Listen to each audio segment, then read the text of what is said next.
Welcome to your Soul Cinema. This is our second edition. We are very excited to invite you back. If you missed the first one, we covered a movie called Defending Your Life, and in this one we're talking about what dreams may come. But before we get into it, maybe just a little bit about your Soul Cinema. We'll go around real quickly and introduce ourselves, and then we'll summarize the movie for you.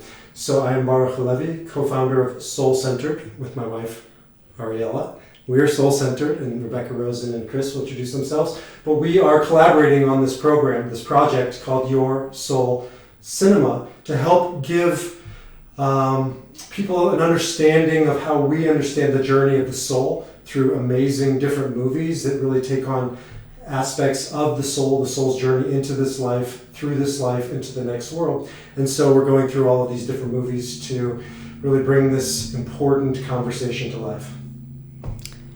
So why don't we begin? Actually, you guys need to introduce yourselves and then we'll begin. And Chris is going to do a little overview of the movie. So I'm Rebecca Rosen. I'm a spiritual medium. I'm an author, and this is my husband.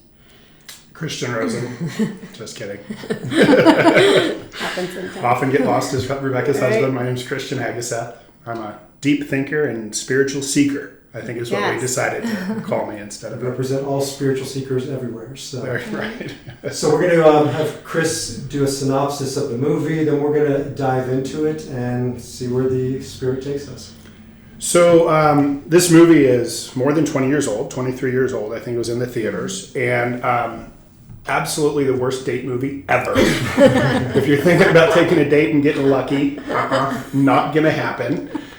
Definitely inspiring for deep thought and like depression. If you're feeling like too good about life, watch this movie. It will bring you down.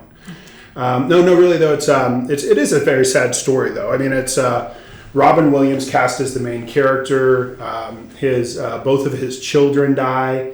His living wife and him have to then deal with with life after the death of their children, which I just, as a parent, is a crushing thought to even think about. And then Robin Williams dies in a tragic accident, and his wife is now left in this void of a life where her children are dead and her husband's dead, and she's probably got 40 strong years in front of her. And so she's torn apart on the inside. And the movie sort of gracefully exits to a point where she has died by suicide and is lost in this netherworld on the other side, stuck somewhere between heaven and hell, but a lot closer to hell by the way I saw it. And then there's a dialogue between sort of the universe and Robin Williams' character and the wife to see if there really is a predetermination about what happens if you die from suicide that has a very mildly optimistic ending that does nothing to justify the movie. And again, if you saw this as a date movie, you definitely weren't getting any. Maybe you had a strong cup of coffee afterwards and a great discussion. It was very thought-provoking but heavy. It really was, and it brought a lot up, and there was a lot of themes weaved in and out of this about life and death and soul groups and reincarnation. So there was a lot to it. It was a very, very, very meaty, hearty movie, a lot to think about. And again, if I didn't mention it, a terrible date movie. He fell asleep, just so you know, like 10 minutes in. When I realized where the movie was going, I knew it had nothing to do. You had to go to sleep. We've only seen it 5 times, though. But we take this subject on because, again, this series isn't about entertainment. There are plenty of different venues out there to review movies around entertainment. But I know at least the three of us in our work with clients deal with heavy, serious, horrible issues. But we're all going to face suffering, and we're going to lose loved ones. And so this movie, although not a great date movie, we got it, Chris, certainly does an amazing job of really portraying in images the journey of the soul for better and for worse. Mm-hmm. Yes. This has been my go-to movie that I refer clients to for years, just because it paints such a great picture of the afterlife and how you create your own heaven or hell. But I always say heaven or hell isn't a place, it's a state of mind. So you can create a living hell in this world in a body. or you can create a heaven on earth. And so I refer people to it for that, but also for, just the visuals of people are always trying to say, well, they have an idea like there's a God on a cloud, and then you go and you're judged. And, no, you end up in, dog heaven if you loved animals, or maybe a golf course, or maybe a casino, maybe the mountains. It just depends. Whatever brought you joy in life, you can recreate, because we create through our thoughts and our beliefs. I was just going to say, the idea of hell, we're also worried about where do we go when we die. And the previous movie that we watched, Defending Your Life, was kind of like that. It was like this judgment. Well, what did you do good on earth? What did you do bad? And I take this movie and I think that hell is a state of mind. If you look at the movie, she committed suicide and she continued on in her mind, constantly going on in her mind. And I think Robin Williams' son in heaven said something to the point of, your body is just a body and you're going to leave it. It's just a body. But it's so important to remember that when you're on this earth, your body is your body and your mind is your mind. So what will you do with this one precious life? Because, and I'm sure we'll get into this discussion of suicide, it doesn't end. The things that happen here on earth is like a split second, a continuation to the next life. Yeah. So it's just a really interesting concept of hell and heaven.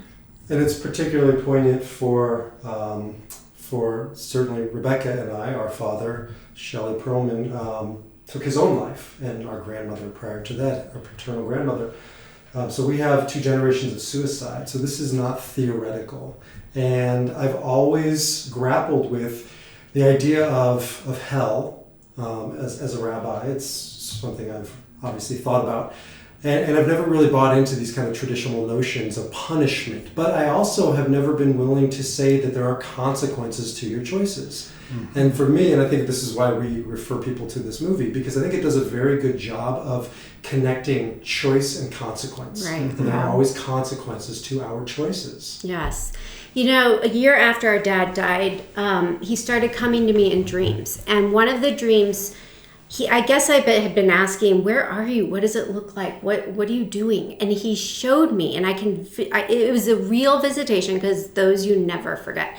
He was sitting in a dimly lit study with a fireplace and a wall of books in a chair. And he was in my readings, when a spirit shakes their head and they look down, they're really in deep self-inquiry, introspection. They're taking accountability for all their thoughts. And there were no words in the dream, but it was just this knowing he was owning the consequence for the choice to end his life, and he was taking it seriously. And then that was like years ago. And since then, he's graduated.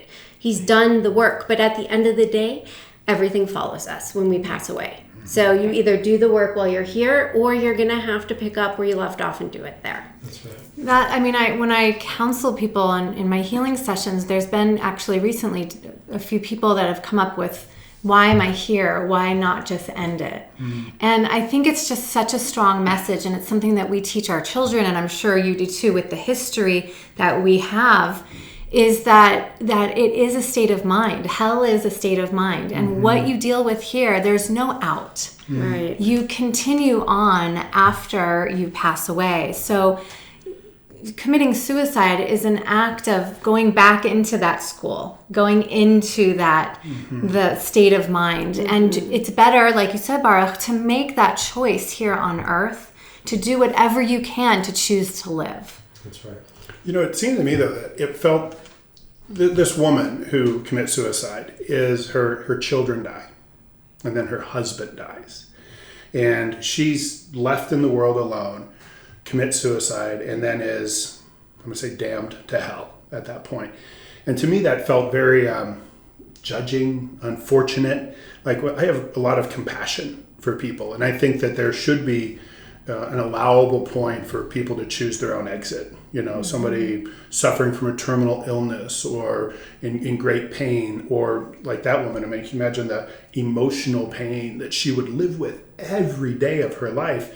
And it seemed to me that it was unfortunate that there's no forgiveness for the circumstances that she came through. She was judged the same as anyone else who may have committed suicide for reasons just were passing and superficial, but hers were really, deep. And these were what showed to be not just her family in this life, but parts of her soul group in life after life. And so I'm really interested, when I was watching it, I was interested to understand how you all might look at that.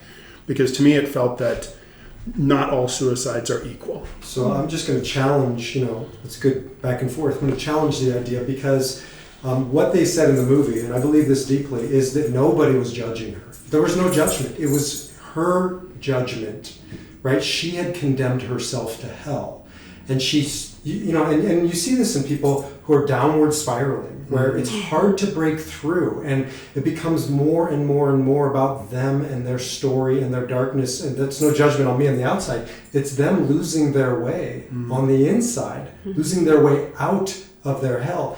And you saw Robin Williams' character even go into hell, and he was starting to lose himself in hell. Yeah, we can talk about how that ultimately freed her. But the bottom line was, Cuba Gooding Jr.'s character, I think, said it best, that nobody's judging the suicides; they are judging themselves. Right, and they're stuck in that. So you're saying that those people that were in that level of hell, that suicide, were all there because of where they had exited life.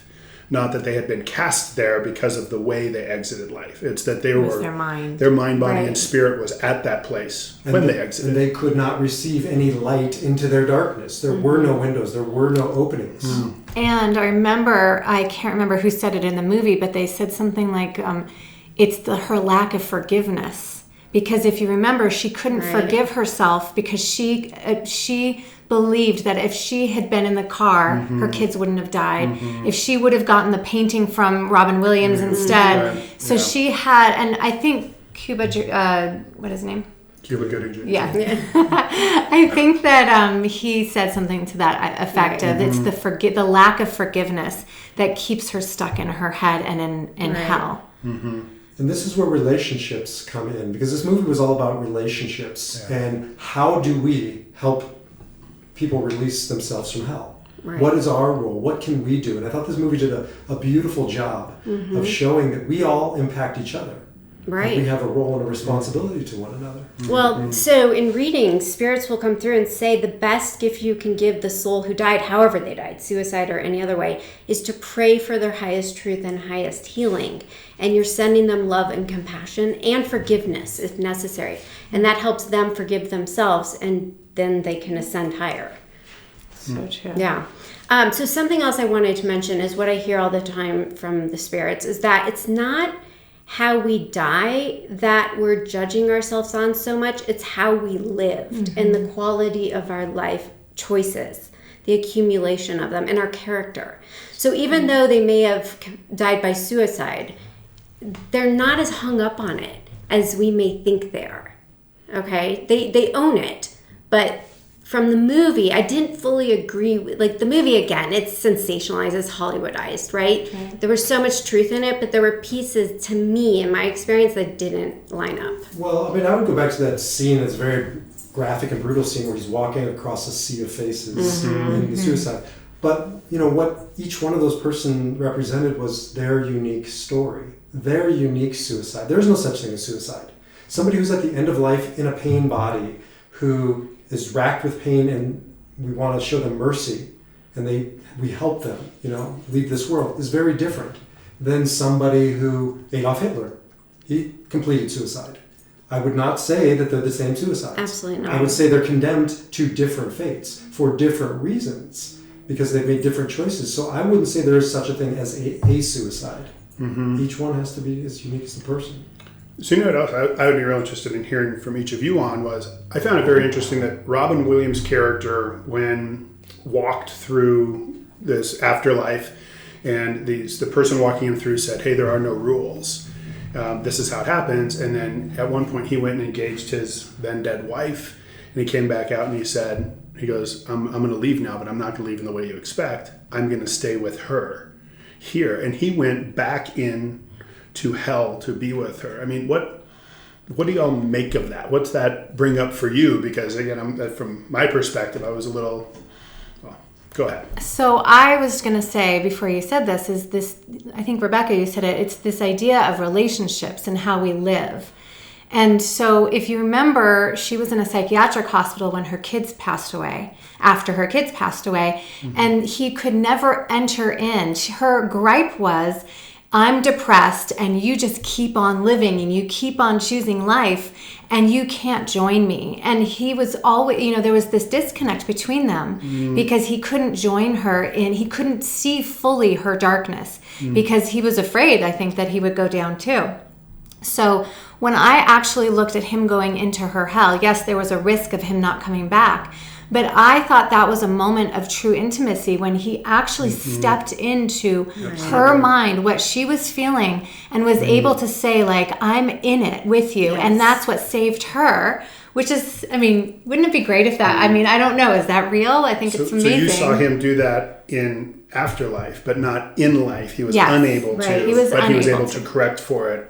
And that's what saved her. That was the healing, is what saved her and pulled her out into more of heaven. And it's a shift from sympathy to empathy. Brene Brown, you probably have heard this, has a great definition of sympathy and empathy. Sympathy is coming up to a hole in the ground, seeing somebody down there and saying, are you okay down there? Empathy is coming up to the same hole, seeing a person suffering in the hole and jumping in and saying, let's figure our way out together.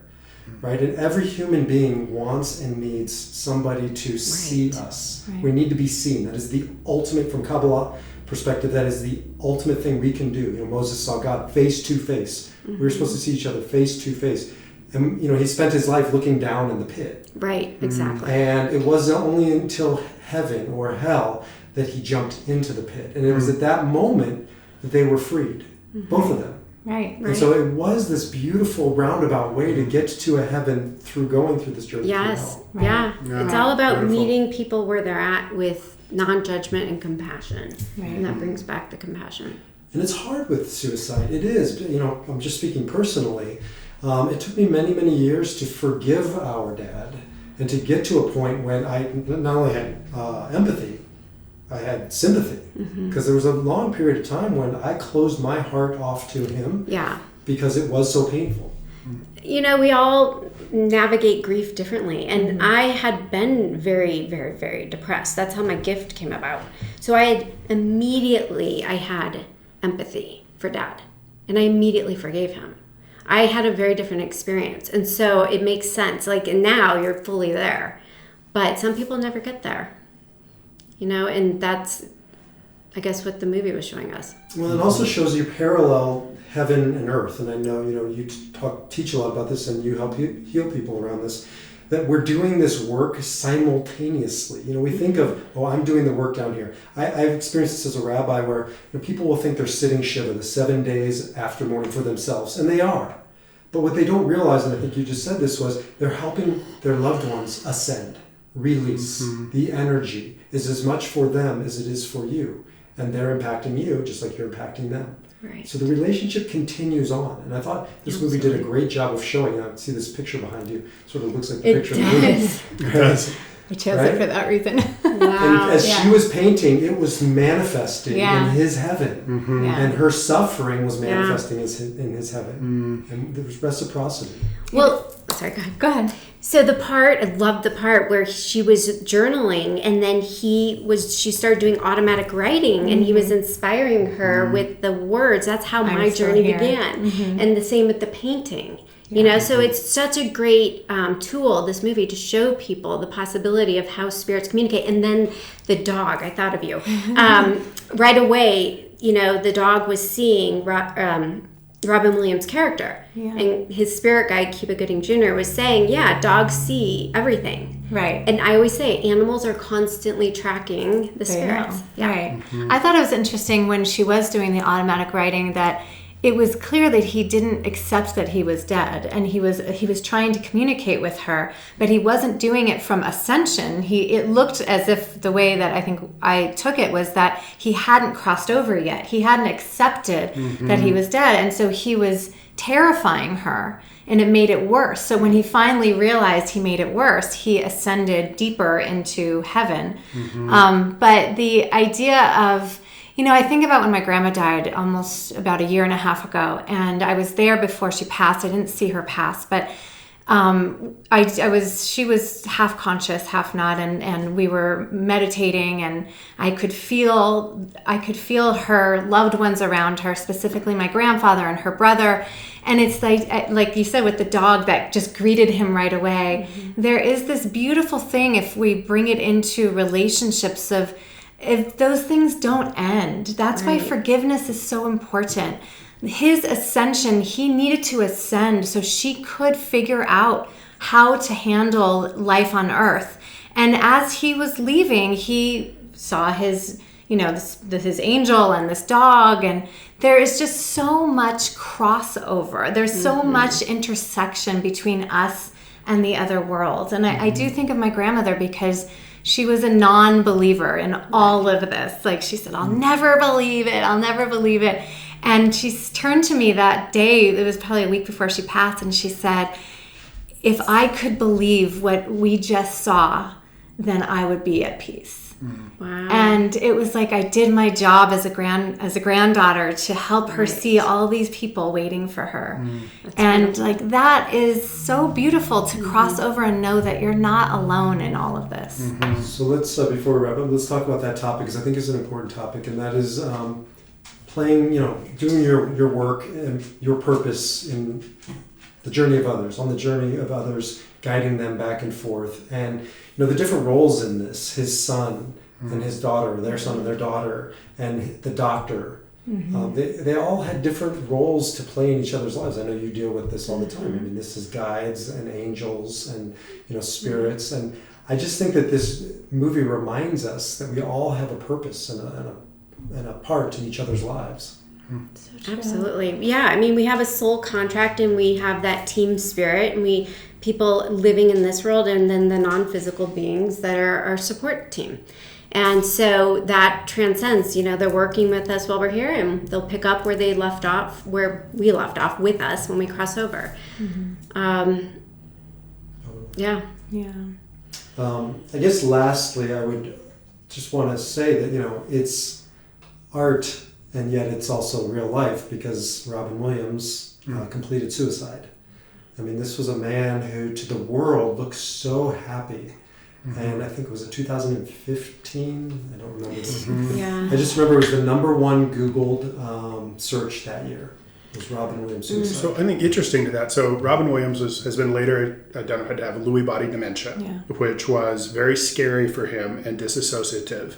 And again, for purposes of empathy and compassion, it's like I have the empathy and compassion for him and his suffering that I did for the woman, for the wife in this movie. I mean, to live on this earth in an inescapable hell, is it better to stay or to leave? And I for one, I think that's a question we all have to answer in a society as a whole, and morally, and then different religions will have their own answers to that.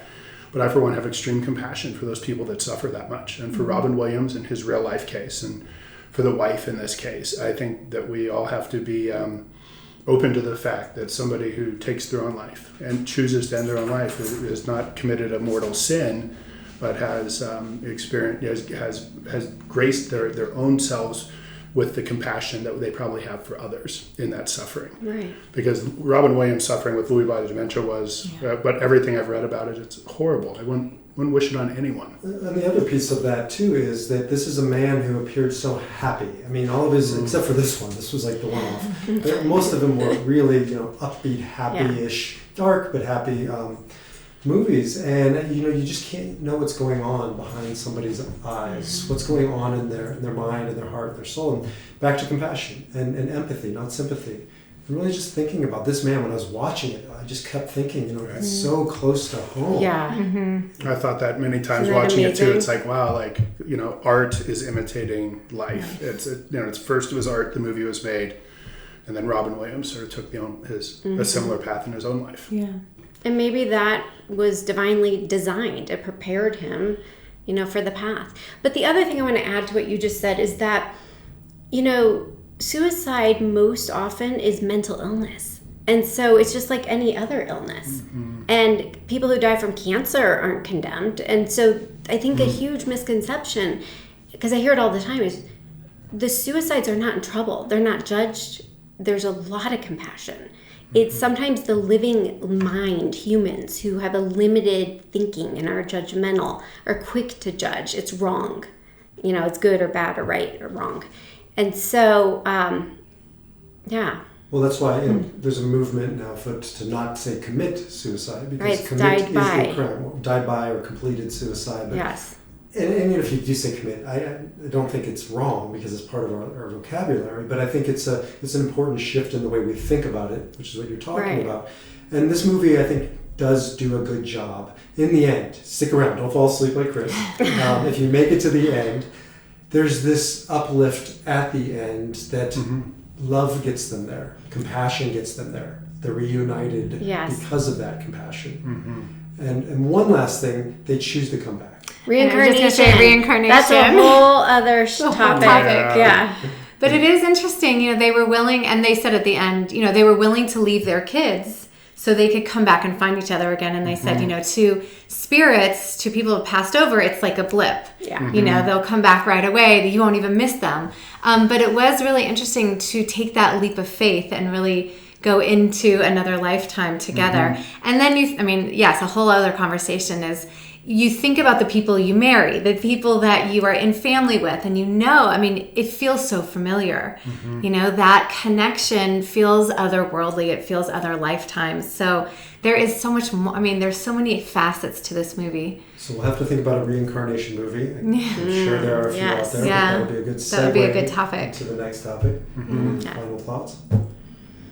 Definitely not a date movie. It's not Don't know if popcorn I and covered candy. that. It's a big glass of wine.